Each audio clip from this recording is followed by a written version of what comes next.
آج ہم ایک ایسی کتاب پر بات کرنے والے ہیں جس نے صدیوں تک آپ دیکھیں اسلامی دنیا اور یورپ میں بھی فلسفے کے رخ کو بہت متاثر کیا۔ ابن رشد کی تحافت و تحافت، جی بالکل، یہ صرف ایک کتاب نہیں بلکہ ایک طرح کا افریقی معرکہ ہے۔ یقیناً۔ اور اس گہرائی میں اترنے کے لیے ہم تحافت و تحافت، عقل اور ایمان کی کشمکش سے لیے گئے اقتباسات کا سہارا لیں گے۔ جی ہمارا مقصد صرف خلاصہ کرنا نہیں بلکہ وہ جو بنیادی نکات ہیں نا، جہاں عقل اور وحی میں ایک کشمکش سی نظر آتی ہے، ان کو سمجھنا ہے۔ بالکل، اور دیکھیں اس کتاب کو سمجھنے کے لیے اس کا پس منظر جاننا بہت ضروری ہے۔ اچھا، یہ اصل میں امام غزالی کی جو مشہور کتاب ہے تحافت الفلاسفہ، جی، فلسفیوں کی تردید یا کمزوری۔ ہاں اسی کا جواب ہے۔ امام غزالی نے فلسفیوں کے، خاص طور پر ارسطو کے ماننے والوں کے تقریباً 20 ایسے نکات تھے جن پر شدید اعتراضات کیے تھے۔ اچھا، ان کا خیال تھا کہ یہ اسلامی عقائد سے ٹکرا رہے ہیں۔ تو ابن رشد کا مقصد صرف جواب دینا تھا یا وہ فلسفے کو بچانا چاہ رہے تھے؟ ایک طرح سے ہاں کہہ سکتے ہیں۔ ان کا بنیادی مقصد یہ ثابت کرنا تھا کہ فلسفہ اور خاص طور پر جو عقلی دلیل ہے، ریزن، جی، وہ مذہب یا وحی کا دشمن نہیں ہے بلکہ حقیقت تک پہنچنے کا ایک اور راستہ ہو سکتا ہے۔ جو وحی سے عام ہو۔ بالکل، جو وحی سے عام ہو سکتا ہے۔ انہوں نے غزالی کے اعتراضات کا جواب دینے کے لیے عقلی اور فلسفیانہ دلائل استعمال کیے، اور یہیں سے وہ سوال اٹھتا ہے کہ عقل اور ایمان میں مطابقت کیسے ہو۔ اور آپ نے تعویل کا ذکر کیا تھا۔ جی، وہ ایک خاص طریقہ استعمال کرتے ہیں جسے تعویل کہتے ہیں، یعنی مذہبی متن کی علامتی یا گہری تشریح کرنا، تاکہ جو ظاہری تضاد ہے وہ ختم ہو جائے۔ بالکل، تاکہ ظاہری تضادات کو دور کیا جا سکے۔ یہ تعویل کا نقطہ واقعی اہم ہے، یعنی اگر عقل کچھ کہے اور مذہبی متن بظاہر کچھ اور کہہ رہا ہو، جی، تو ابن رشد متن کی گہری یعنی عقلی تشریح کی طرف جائیں گے۔ کے لیے وہ یہی راستہ تجویز کرتے ہیں۔ چلیں دیکھتے ہیں یہ عملی طور پہ کیسے ہوتا ہے۔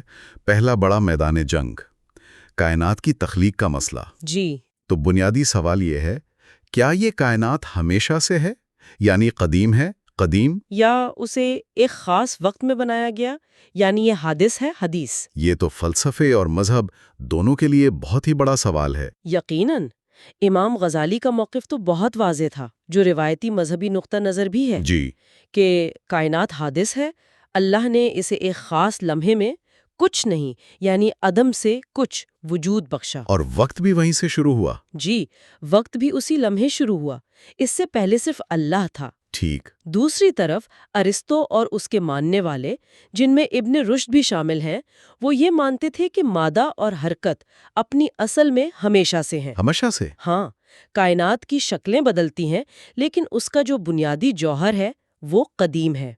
اللہ ان کے نزدیک محرک اول ہے، فرسٹ موور، یعنی جس نے حرکت دی۔ وہ ہستی جس نے اس ہمیشہ سے موجود نظام کو ترتیب دی، حرکت دی اور قائم رکھا، یہ نہیں کہ اسے عدم سے پیدا کیا۔ لیکن یہاں ایک عام خیال یہ آتا ہے کہ اگر کائنات ہمیشہ سے ہے تو کیا یہ خدا جیسی نہیں ہو گئی؟ یہ تو شرک والی بات لگتی ہے۔ جی نہیں، یہ بہت اہم نکتہ ہے اور ابن رشد اس پر بہت زور دیتے ہیں۔ اچھا، وہ واضح کرتے ہیں کہ قدیم ہونے کا مطلب خدا جیسا ہونا نہیں، صرف خدا واجب الوجود ہے۔ Necessary existent. جی، جس کا وجود لازمی ہے، خود مختار ہے۔ کائنات ممکن الوجود ہے، کنٹینجنٹ۔ چاہے وہ ہمیشہ سے ہو؟ جی، چاہے وہ ہمیشہ سے ہو، اس کا وجود خدا کے ارادے اور قدرت پر ہی منحصر ہے۔ وہ یہ فرق واضح کیسے کرتے ہیں؟ وہ سبب اور نتیجے کے تسلسل کا دلیل دیتے ہیں، کاز اینڈ ایفیکٹ۔ جیسے ایک مشین میں بیلٹ سسٹم ہے، ہر حرکت پچھلی حرکت کا نتیجہ ہے۔ صحیح۔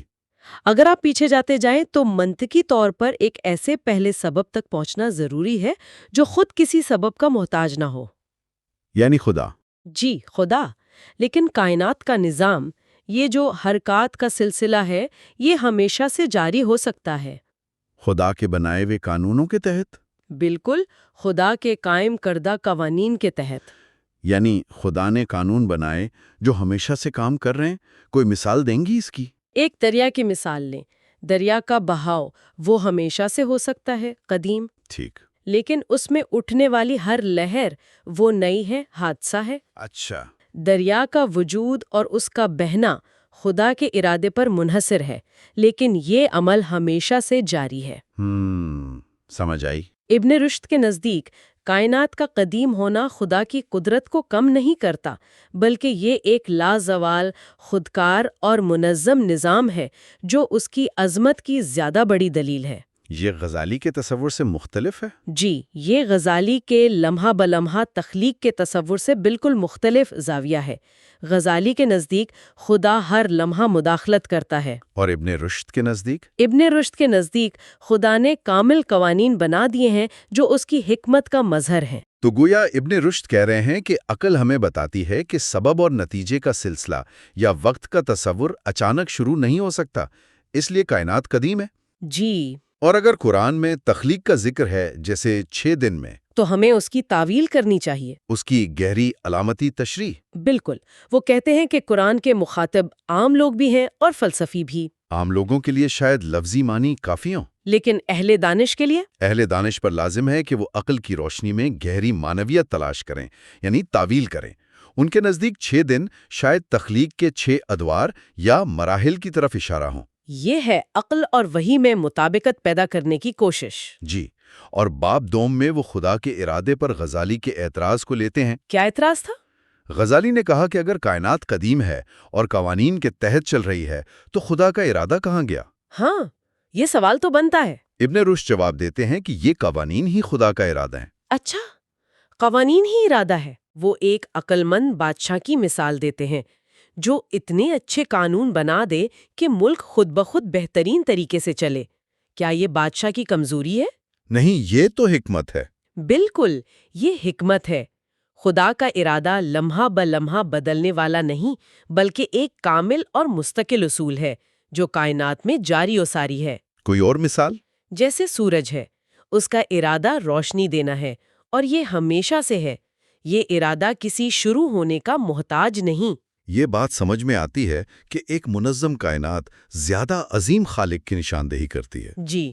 لیکن اگر کائنات قدیم ہے اور اپنے قوانین پر چل رہی ہے تو پھر ہمیں خدا کے وجود کا الگ سے ثبوت کیسے ملتا ہے؟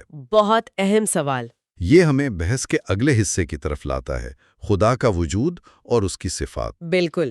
باب سوم میں ابن رشد خدا کے وجود کے لیے خالص عقلی دلائل پیش کرتے ہیں. زیادہ تر ارسطو سے ہی لیے گئے ہیں. پہلا کون سا ہے؟ پہلا، حرکت کا ثبوت. Argument from motion. جی. کائنات میں ہر چیز حرکت میں ہے اور ہر حرکت کا کوئی نہ کوئی محرک ہوتا ہے. ٹھیک. یہ سلسلہ لامتناہی پیچھے نہیں جا سکتا. لازماً ایک پہلا محرک، فرسٹ موور ہونا چاہیے جو خود غیر متحرک ہو، انمووڈ. جو تمام حرکت کا آغاز کرنے والا ہو. جی بالکل، وہ خدا ہے. جیسے ڈومینوز گر رہے ہوں تو کوئی پہلا ڈومینو گرانے والا تو ہونا چاہیے نا؟ بالکل وہی بات. ایک ایسی قوت جو خود کسی اور سے دھکا نہیں لے رہی. اور دوسرا ثبوت؟ دوسرا نظم و حکمت کا ثبوت، آرگیومنٹ فرام ڈیزائن. ڈیزائن سے؟ جی.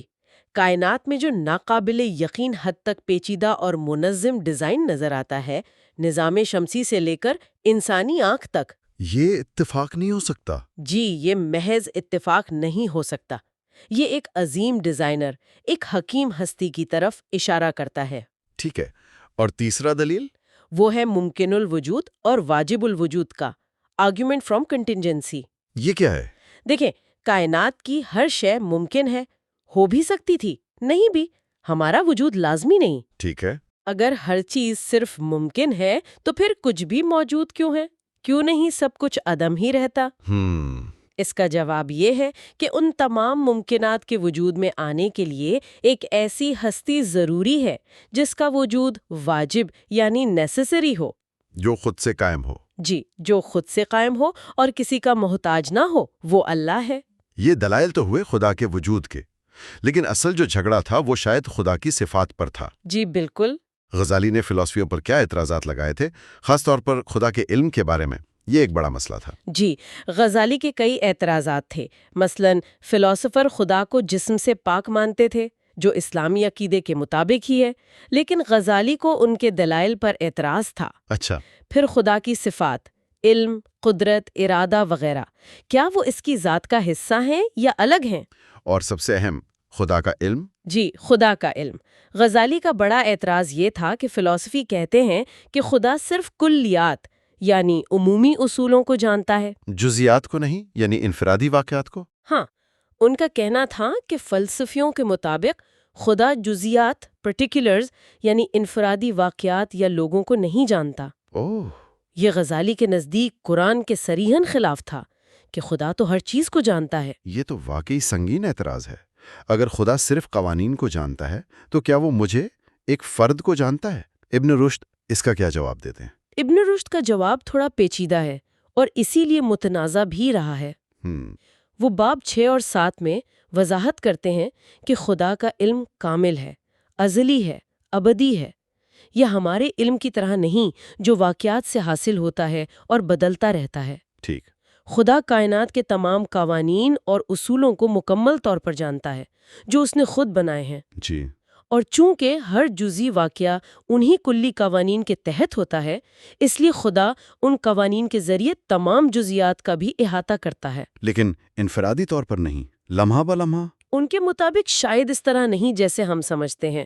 مثال کے طور پر ایک ماہر طبیعیات کشش ثقل کا قانون جانتا ہے۔ جی۔ اسے یہ جاننے کے لیے ہر گرتے ہوئے سیب کو الگ سے دیکھنے کی ضرورت نہیں، وہ قانون کے ذریعے تمام ممکنہ گرنے والے سیبوں کا علم رکھتا ہے۔ اچھا۔ ابن رشد کے نزدیک خدا کا علم اس سے کہیں زیادہ کامل اور ہماگیر ہے۔ یہ ایک ایسا علم ہے جو کائنات کے پورے نظام پر محیط ہے۔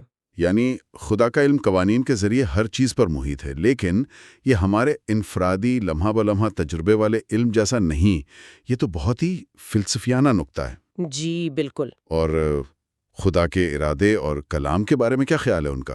اسی طرح باب 9 اور 10 میں وہ واضح کرتے ہیں کہ خدا کا ارادہ ہماری طرح کسی کمی کو پورا کرنے کی خواہش نہیں، تو پھر کیا ہے؟ بلکہ اس کا وہ دائمی فعال حکم ہے جس سے کائنات قائم ہے، اور کلام سے مراد انسانی زبان نہیں بلکہ وہ الہی عقل یا حکمت؟ جی، وہ الہی عقل ڈیوائن انٹلیکٹ ہے جس کا اظہار کائنات کے نظم و ضبط میں ہوتا ہے۔ گویا پوری کائنات ہی خدا کا کلام ہے۔ اگر ہم اسے بڑی تصویر میں دیکھیں تو ابن رشد خدا کو ایک انتہائی ماورائی، ٹرانسینڈنٹ، عقلی اور کامل ہستی کے طور پر پیش کر رہے ہیں، جی، جس کی صفات انسانی تصور سے بہت بلند ہیں، لیکن یہ تصورات روایتی مذہبی سمجھ سے کافی مختلف لگتے ہیں۔ بلا شبہ۔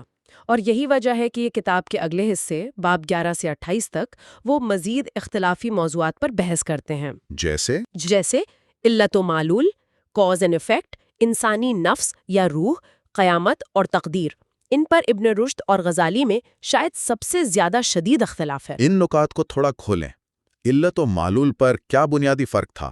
کیا آگ جلاتی ہے یا خدا جلاتا ہے؟ یہ پرانا سوال ہے۔ بالکل، امام غزالی کا موقف تھا کہ آگ میں خود جلانے کی طاقت نہیں، اچھا۔ بلکہ جب آگ اور کوئی چیز ملتی ہے تو خدا اپنی عادت یا سنت کے مطابق جلانے کا عمل پیدا کرتا ہے، وہ ہر بار براہ راست مداخلت کرتا ہے۔ اور ابن رشد اس کے سخت خلاف تھے۔ ان کا کہنا تھا کہ خدا نے چیزوں میں خاصیتیں یعنی طبائع رکھی ہیں، جیسے آگ میں جلانے کی خاصیت؟ جی، اور یہ فطری قوانین ہیں، نیشنل لاز۔ اسباب اپنا اثر پیدا کرتے ہیں کیونکہ خدا نے انہیں ایسا ہی بنایا ہے۔ ڈاکٹر کی دوا کی طرح؟ بالکل، ڈاکٹر کی دی ہوئی دوا میں شفا دینے کی خاصیت خدا کے بنائے ہوئے قانون کے تحت ہی کام کرتی ہے۔ اسباب کا انکار کرنا ان کے نزدیک عقل کا انکار ہے۔ منطقی بات لگتی ہے۔ اور انسانی روح کے بارے میں؟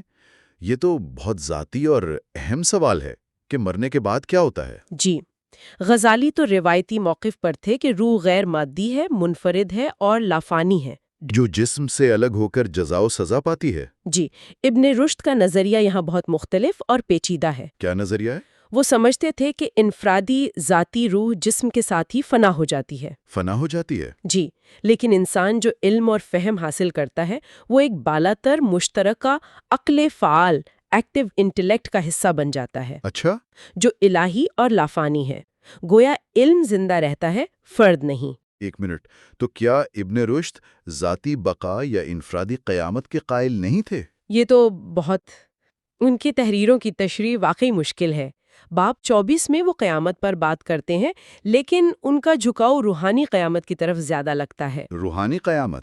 جی، وہ جنت و دوزخ کی جسمانی تفصیلات کو اکثر تمثیلی یعنی ایلیگوریکل قرار دیتے ہیں۔ استعارے کے طور پر؟ ہاں، جو روحانی کیفیات کے استعارے ہیں، جیسے شاعری میں محبت کے جذبے کے لیے جسمانی خوبصورتی کا ذکر ہوتا ہے۔ یہ نظریہ بھی روایتی عقائد سے کافی ہٹ کر تھا اور یقیناً شدید تنقید کا باعث بنا ہوگا۔ جی بالکل۔ اور آخری بڑا نقطہ، تقدیر یا اختیار، فری ول۔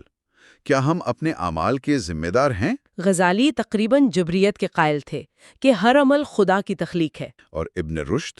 ابن رشد یہاں درمیانی راہ نکالنے کی کوشش کرتے ہیں۔ وہ مانتے تھے کہ انسان کو محدود اختیار حاصل ہے، لمیٹڈ فری ول۔ محدود اختیار؟ جی۔ ہم نیت اور انتخاب کر سکتے ہیں، لیکن ہمارے اعمال کے جو نتائج ہیں وہ خدا کے بنائے ہوئے فطری اور سماجی قوانین کے تحت ہی ظاہر ہوتے ہیں۔ مثال؟ جیسے آپ چاقو اٹھانے کا انتخاب کرتے ہیں، یہ آپ کا اختیار ہے، لیکن اگر آپ اسے غلط استعمال کریں گے تو نتیجہ یعنی زخم لگنا وہ فطری قانون کے تحت آئے گا۔ تو اس ساری بحث کا نچوڑ کیا نکلا؟ یہ عقل و وحی کی جنگ آخر کہاں پہنچی؟ بنیادی کشمکش تو یہی تھی کہ کیا اسلامی عقائد کو ارسطو کے فلسفے کی عقلی کسوٹی پر پرکھا جا سکتا ہے؟ اور ابن رشد کا جواب تھا ہاں؟ جی، ابن رشد کا جواب ہاں تھا، بشرطے کہ فلسفے کو صحیح سمجھا جائے اور وحی کے درست تعویل کی جائے۔ وہ فلسفے کو کفر کے الزام سے بچانا چاہتے تھے۔ اور امام غزالی؟ امام غزالی کا جواب زیادہ محتاط تھا۔ عقل مفید ہے مگر محدود ہے، اور وحی کے بنیادی اصولوں پر سوال نہیں اٹھایا جا سکتا، انہیں تسلیم کرنا چاہیے۔ یہ صرف ایک تاریخی بحث نہیں لگتی، یہ سوالات تو آج بھی زندہ ہیں کہ سائنس، عقل اور ایمان میں تعلق کیسے قائم کیا جائے۔ بالکل، ذرائع میں جو ذاتی تجزیہ پیش کیا گیا وہ اسی بات کی طرف اشارہ کرتا ہے۔ یہ کتاب آپ دیکھیں، ذہنوں کی جنگ ہے۔ یہ سوال اٹھانے کی جرت دیتی ہے اور فکری اختلاف کے احترام کا سبق بھی سکھاتی ہے۔ اسے ایک مقدمے کی طرح سمجھیں۔ ہاں، ایک عدالت کے مقدمے کی طرح سمجھیں۔ غزالی اور ابن رشد دو بہت ذہین وکیل ہیں، دونوں اپنے دلائل پوری قوت سے پیش کرتے ہیں۔ اور فیصلہ سننے والے نے کرنا ہے؟ جی، فیصلہ سننے والے نے کرنا ہے۔ یہ کتاب آپ کو تیار جواب نہیں دیتی، بلکہ آپ کو خود سوچنے، تحقیق کرنے اور اپنا راستہ تلاش کرنے پر مجبور کرتی ہے۔ میرے خیال میں یہی اس کی اصل قدر ہے۔ تو خلاصہ یہ ہے کہ تحفظ و تحافظ عقل اور منطق کا ایک زبردست دفاع ہے، جی، جو ایک گہرے مذہبی ایمان کے دائرے میں رہتے ہوئے پیش کیا گیا۔ ابن رشد نے فلسفے اور دین میں پل بنانے کی ایک سنجیدہ کوشش کی۔ بالکل، اور اسی نقطے پر ہم آج کی گفتگو ختم کرتے ہوئے ایک سوال سامعین کے لیے چھوڑ جاتے ہیں۔ جی، آج 21ویں صدی میں جہاں سائنس کائنات کے نئے نئے راز کھول رہی ہے، کیا ابن رشد کا طریقہ یعنی فطرت کے قوانین پر بھروسہ کرنا اور مذہبی متن کی عقلی تعویل کرنا، کیا وہ آج بھی کارآمد ہو سکتا ہے؟ جی، کیا وہ ہمارے لیے کوئی رہنمائی فراہم کر سکتا ہے؟ کیا ان کا فلسفہ آج بھی جدید علم اور قدیم عقائد کے درمیان مکالمے کی بنیاد بن سکتا ہے؟ ایک اہم سوال ہے۔ اس پر غور کیجیے گا۔